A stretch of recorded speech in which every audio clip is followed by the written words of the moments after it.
Hi there, my name is Toby and this is Body Efficiency Training. And on this channel I'm talking about how to use the body. I've been working on this pretty much my whole life, and I've been working on a particular thing, and that is my body structure. How do I hold the bones together in just the right way? And this seems simple, but it's actually quite difficult to do because the bones are quite complex. The joints are complex. I need to hold each of the joints in just the right position. For example, the shoulders have got to be held in their mid position, and that is a bit up and back. And the same in the hips, in their mid position is a bit back, and the spine has got to be held in its neutral position, and that has got a slight backwards arch, and there's a tilt in the pelvis, a backwards tilt in the pelvis. So I've got to hold all this no matter what movements I'm doing, and I'm just doing some freestyle movement here. You'll see all different types of things. There's a bit of monkey kung fu, there's a bit of tai chi, some maybe Shaolin style moves, but this is all irrelevant. It's just a freestyle movement. I'm just feeling the energy in my body and going with the flow and seeing what I feel like doing. And it's the same with this talk here. Just so you know, it's the middle of the night and I've got tooth pain. I've got a fracture. I think I must have a hairline fracture in a tooth, so I can't sleep because I've got so much pain in my tooth. So I thought I'd come and do some videos. And those of you who know, I've got clove oil. Clove oil is very good if you ever suffer from tooth pain.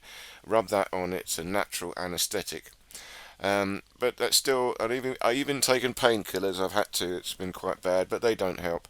So I'm just on a clove oil, and I'm just doing my own relaxation.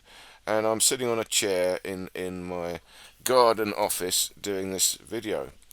And usually I would be sleeping on the floor, but for some reason lying on the floor seems to hurt more. Maybe the blood goes to my tooth too much.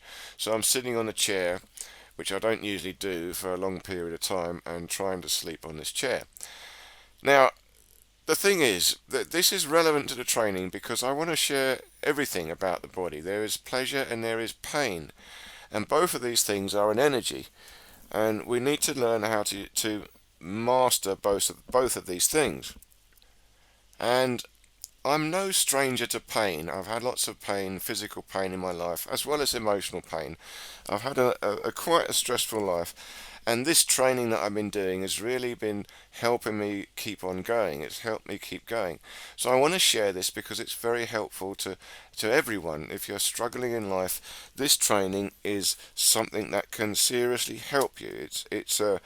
It gives you a different attention, a different focus on yourself, on your body, and your energy. You see, if you're suffering from pain, this is also a form of energy. This is an energy in your body. And if you're experiencing pleasure, again, this is another energy in your body. Both of these things are energy.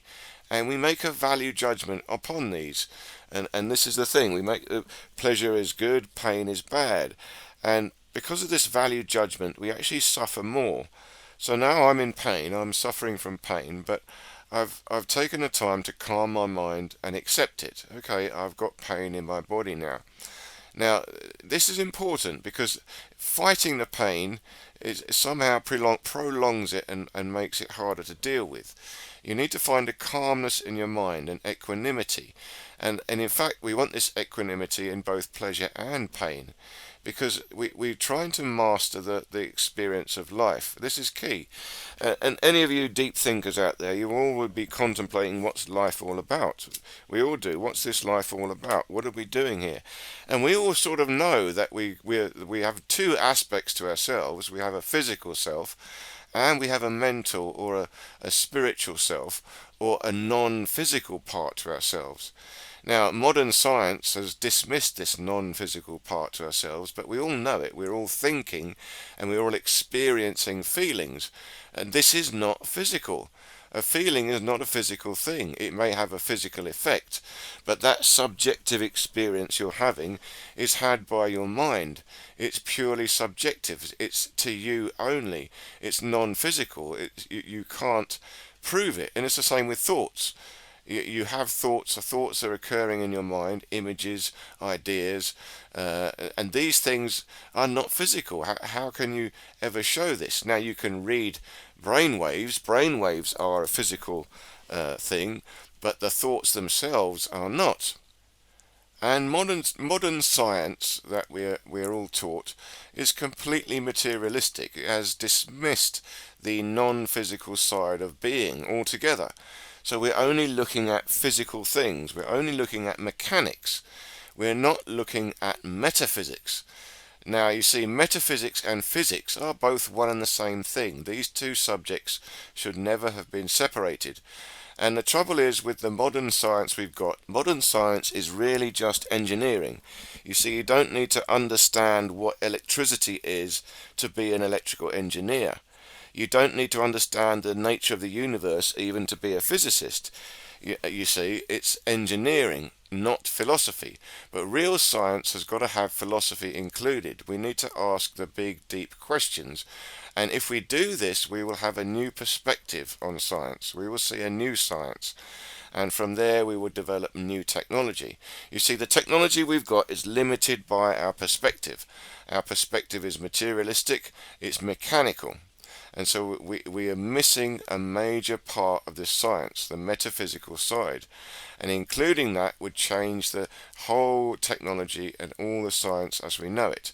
And I mean physics would change, biology would change, chemistry would change, everything would change, you see.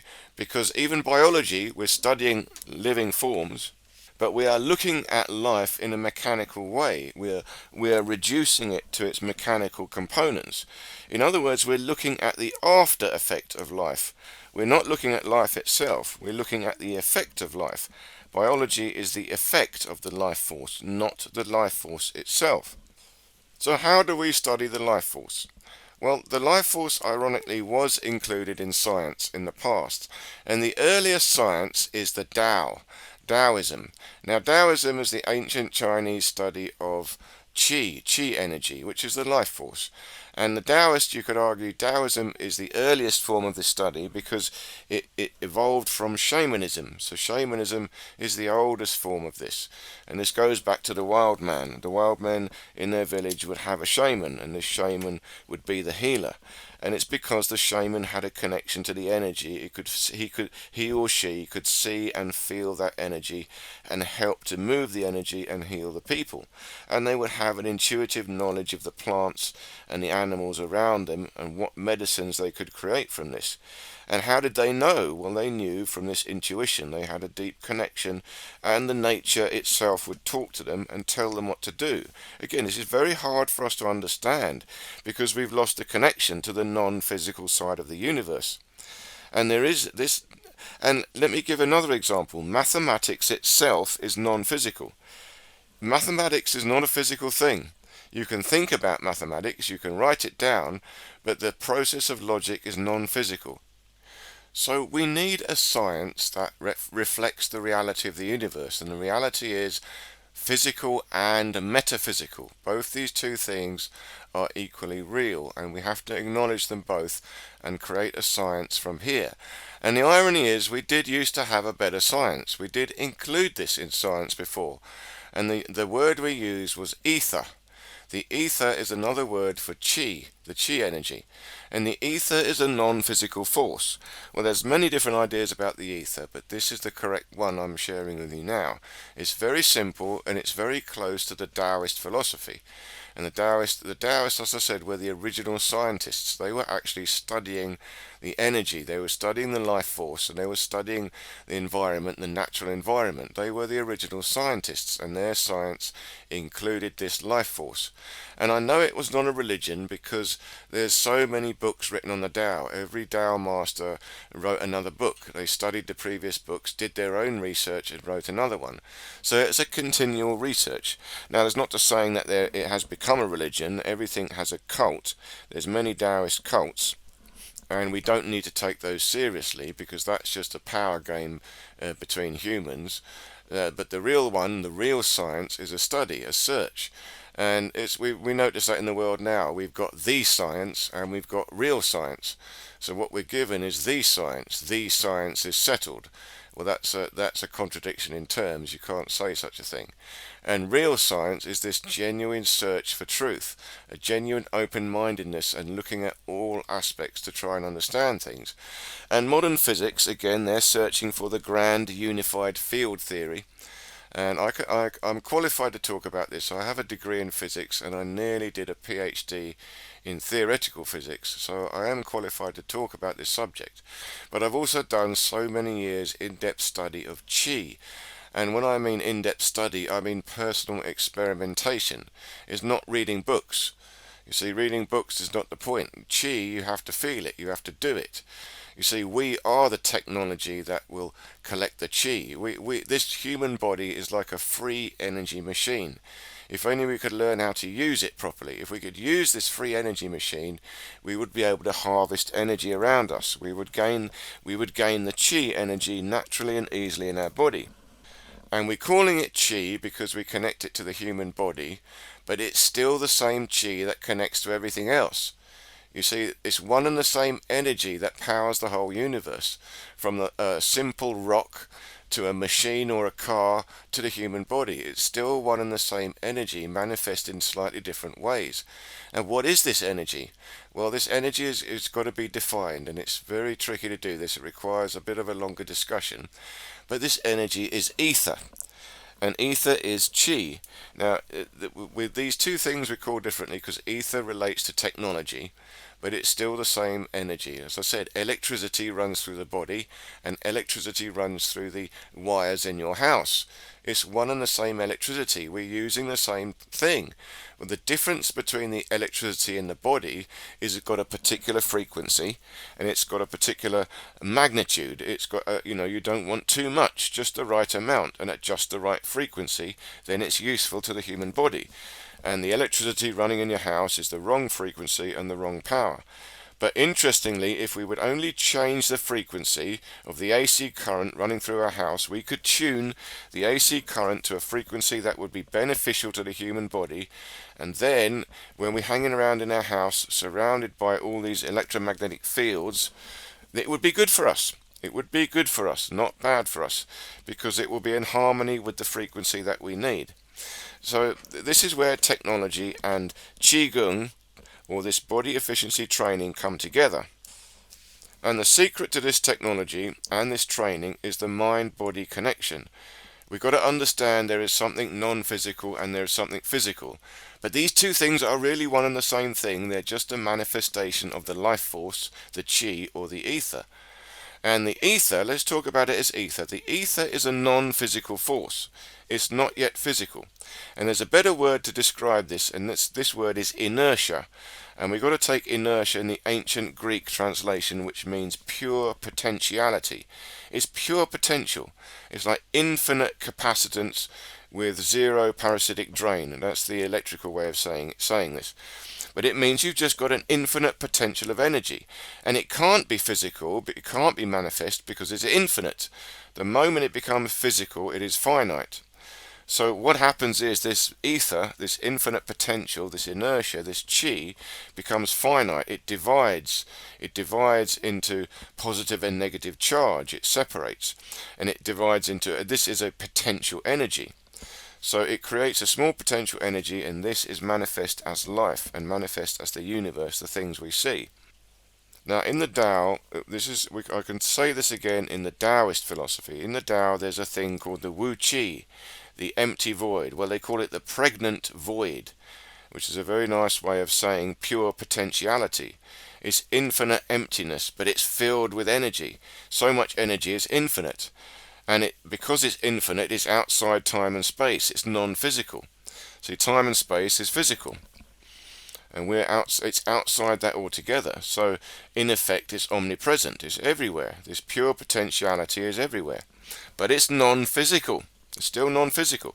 And it has to divide into a potential and to appear and manifest. And this divides into yin and yang.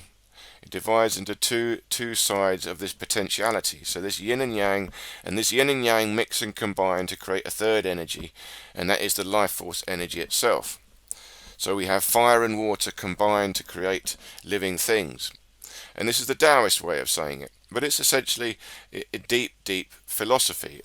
And it's the philosophy from which all modern science should be based. But modern science is based on an assumption. It's not based on logic. It's based on an assumption, and the assumption is materialism. Everything has to be material. and from that assumption they build their mathematical equations. Now you see, mathematics is flawless, and that's what they'll say. Well, the mathematics proves it. Well, what they're not telling you is mathematics is flawless, but what is flawed is the assumption made. You make an assumption, and then you create a mathematical formula based on that assumption, and then you look for results, and you say, oh yeah, it does prove it. And after a few results, you say, well, that must be true. So the mathematics proves that your original assumption is true because you see the after effect of that mathematical equation. But it's not enough, you see, that's not enough. You see, in the equations they're using now, sometimes it works, sometimes it doesn't work, and they have more questions than answers. And then what you have to do is create another equation to add it on, and then connect that to the previous equation, and then that gets some results, but then also some failures. So then we make another equation, and it gets so complicated. And then we're making really far out, crazy assumptions. And these assumptions are nonsense, and this is what quantum mechanics is. And now, again, I'm qualified to talk about this, but you'd be interested to know, when I studied physics, one of my professors was the top guy, one of the top guys in the world in quantum gravity. So this is the highest level of theoretical physics. And he started his lecture by saying, we've got these two theories, quantum mechanics and general relativity. And but these theories do not work together. They don't mix. So that means either one of these theories is wrong, or both of these theories is wrong. So he openly admits it. Quantum mechanics and general relativity, one of them is wrong or both of them are wrong. It turns out they're both wrong. They're both wrong because they're based on an assumption. And again, this requires a longer discussion. But we've got to go back to ground zero and to understand the universe. And we've got to keep in mind the life force. Something is keeping us alive. Something is animating the universe. And that thing that is non-physical we call the ether, or we call it chi, or we call it inertia. Inertia is the very best word for this, and when I do the mathematics around this, you'll see why inertia is a good word. But inertia is the real word. Everything emerges from this inertia, this wu chi, pregnant void, infinite potentiality. And we as living beings have a direct connection to this inertia, this pregnant void, this infinite energy. We have a direct connection to it. And we connect to it through both our body and our mind. We have to unify our body and mind together and focus on this wu chi, this pregnant void, the energy itself. And that will allow us to literally create energy. We're creating energy in ourselves. We're creating chi. And this is a real thing. This is a real thing. And again, the science of this is also true. Now, as many of you know about Tesla, Nikola Tesla is very famous now for having created wireless power transmission. This is his most important thing.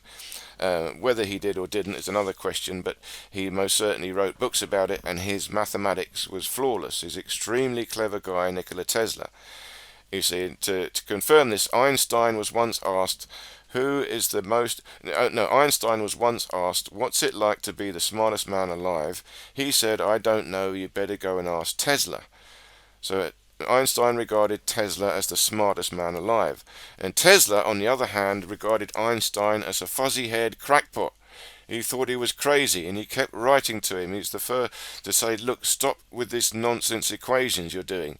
You're basing your entire equations on a nonsense assumption. And one of the things that Tesla was most upset about is that Einstein was talking about bending space and time, space and time. And Tesla's saying there is no such thing as space or time. These two things are not a thing in themselves, so they cannot have any properties. You can't bend them. But I'll go into more detail on this in time, because this is a longer discussion. But I wanted to open your mind to this idea of a new science. There's a better science, and it is real, and it's been written about, and it's all about the ether. And the ether has been dismissed and bad-mouthed, and partly Einstein was to do with that, to make sure we dismiss the ether as nonsense.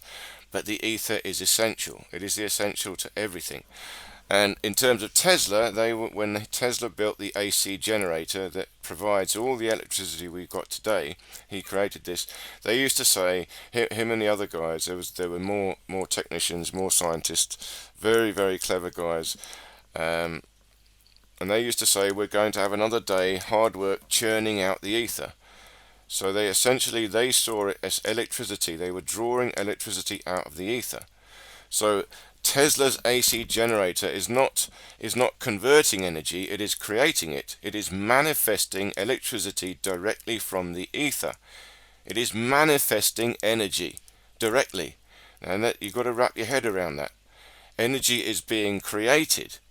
Because if you think about it, an AC generator is basically a coil of wire and a magnet, and it's spinning around, and it's the movement of this magnet, this coil of wire around the magnet, creates a current. Now, this coil is being turned by a water wheel, and we say now that the water wheel we're converting this kinetic energy of the water wheel into electric energy. But there is no conversion taking place. You see, the water will fall at a certain speed. So when the wheel turns round, the water is turning at a certain speed. If you disconnect the generator, no electricity is coming out. Okay, but the water wheel is still turning at a certain speed. If you then connect the generator, so electricity starts coming out, the water wheel is still turning at exactly the same speed. If there was a conversion of energy, the water wheel would slow down. It would slow down as the electricity comes out, because that energy would be lost as it went into the electrical energy. But it doesn't. The water wheel turning is irrelevant to the electricity coming out. The electricity appears because of the geometry and the movement of the electric wire and the magnet. It's to do with shapes. It's very, very interesting. And this is how the manifestation takes place. And we're doing this in our body. You see, I'm creating shapes with my body as I'm moving around. And these shapes help to attract the energy, or help to create the energy in the body. So I know this is getting a bit far out now, this talk, and I'm trying to just open your mind to some new ideas. But let's take it back to the human body. Let's take it back to the life force. So I'm giving you the idea that the life force can be manifested. We manifest it from this pure potentiality, this inertia, this Wu Qi. And we want to do that inside our body. So how do we do that? Well, we do it by bringing our mind and body together. We need to focus our consciousness inside our body, bring our awareness inside our body. In other words, we become our body. We embody ourselves correctly, completely.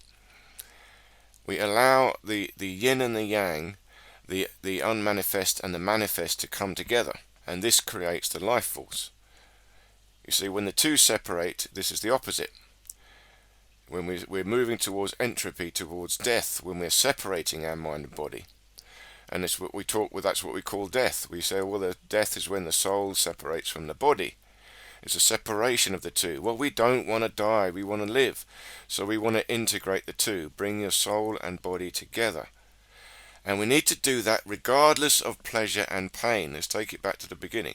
See, pleasure and pain. When we're in pain, we don't want to live, we want to go. And this is the case, sometimes it is so bad, you are better off just going. But in general, you don't want to go, and it's much better to live than to die. We want to have this life. And it means you've got to accept the pain. Accept the pain and learn how to move into love, even inside the pain. Yeah, I've got pain, I'm suffering, but I'm loving this experience. This is a life force. I'm feeling alive in this pain. You see, pain does not allow you to be distracted. We're distracted. When we're distracted, we're separating our mind and body. But when there's pain, you can't separate your mind from your body. You see, I can't even sleep. There's so much pain. I can't relax. My mind has to focus into my body. It's forcing my consciousness into my body. And we don't like that because we want to relax. Oh, I want to separate. No, you can't separate. This pain is keeping you here. But when I say you've got to bring yourself into the pain, you've got to acknowledge it, you've got to accept it, I don't actually mean dwell on it. I mean it's about just the mental acceptance. Don't struggle against it. You have to acknowledge. You see, don't go into denial. That's my point. Don't go into denial. You've got to accept it, and then after you accept it, you try and get on with whatever you can get on with. Just like I'm doing now. I've tried everything I can to get rid of this pain, and it doesn't work, so I have no choice but to accept it.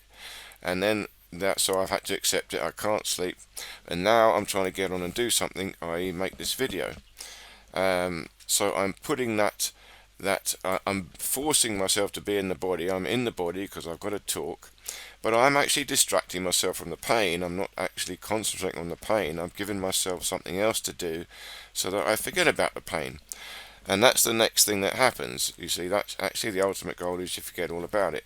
And I do injure myself a lot in training, and I used to do it a lot more because I get excited and train too hard, and then I overdo it. So I'm getting better now. I don't injure myself quite so often, but I do still do so.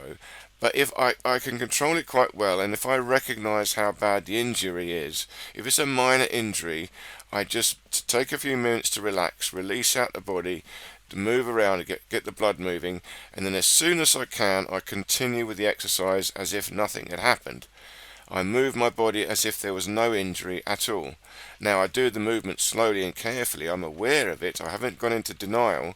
I've got to feel and make sure it is okay, but I don't compromise the exercise I was doing. I don't compromise the structure. I might do it a bit softer, a bit more careful.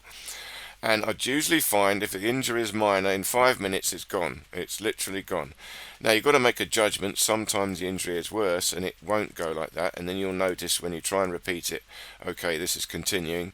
Then you take another breather, you try something different, move on to a different exercise so that I can relax and forget about that one, and then maybe come back to it in a bit, and then chances are it might have gone. And then of course if it is even more serious, you know, right, I've got an injury, this is going to take a few days to heal now. Well, then I still continue my workout, but very, very carefully. I don't compromise the structure, the movement I'm doing, but I don't put any weight on there. I'm minimizing it, and I'm doing it slowly and carefully. And if it is really quite serious, then I will take time to relax, go and lie down and try and relax deeply, very, very deeply, try and even out the energy in my body in a relaxed way. And in Chinese medicine and Kung Fu, if we got a bruise, an injury, we immediately massage it and we keep it warm, and we put medicine on it, and the massage of the injury, I also do that. Give very strong massage, stretch out my joints straight away to alleviate the pressure and to move the blood straight away, move the damaged blood and let new blood in. So if in injuries you also can do that, in particular bruises, go straight on there, massage it, warm it up, move the blood around, move the joint if it's an injury carefully, just get the blood going, feel it all get back into alignment. You might have moved it out of alignment. Again, gentle, careful movement clicks it back or let it feel go back into alignment. And in long-term healing, when you've got very big problems, then you need to do this on a daily basis. You've got to do a lot of meditation, a lot of energy work. You've got to bring yourself in your body, really feel the energy, build your mind, body, spirit connection, make yourself feel good. You've got to feel good, flow good energy around inside your body. Think positive. It's like you don't you acknowledge something's wrong, so you know it is, but from that point on, you only see yourself in perfect health. That's the secret to healing. See yourself in perfect health. If you look at the injury or the sickness and you look at it as if now, right, you're back to perfect health. We're in perfect health. And you just feel the energy flow like you're in perfect health, even if your body is not. And then the body will follow.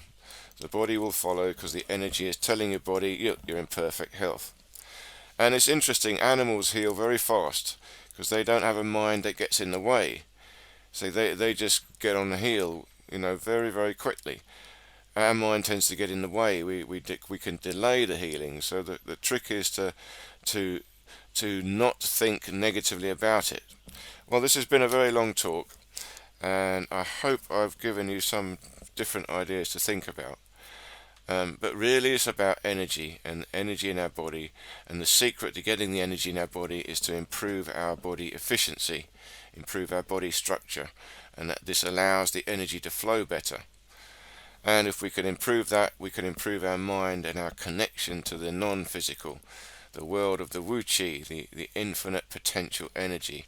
We can access that and bring it straight into our being to strengthen up our mind, body and spirit. So thank you very much for listening to me, and right now my tooth is feeling better. I've forgotten all about it, and I'm going to try and get some sleep. So look forward to seeing you in the next video.